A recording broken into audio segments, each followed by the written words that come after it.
होणं अपेक्षित होतं। जर आपण या ठिकाणचा काही अन्नधान्य बघितलं, अत्यंत निकृष्ट दर्जाचा धान्य मिनिमम 4 ते 5 महिन्यामध्ये वाटलं जातं। त्यामध्ये जनावरांनाही खाऊ शकणार नाही असं निकृष्ट लेवलचं धान्य आम्हाला दिलं जातं। त्याच्यानंतर आहे प्रधानमंत्री ग्रामीण कल्याण योजना, यांचाही कोणताही लाभ गावकऱ्यांना झालेला नाही।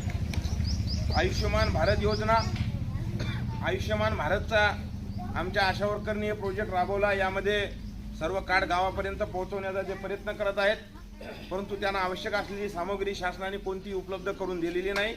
पगार कमी, काम जास्त आणि एका कार्डाला येणारा खर्चही जास्त, अशा प्रकारची दिखाऊ योजना अधिकाऱ्यांनी त्यांच्या मार्फत जे काय राबवल्या जात आहे, हे कार्ड आतापर्यंत ज्या लोकांना उपलब्ध करून देणं शासनाची आवश्यकता होती, ते सुद्धा या ठिकाणी योग्य पद्धतीने त्यांनी उपलब्ध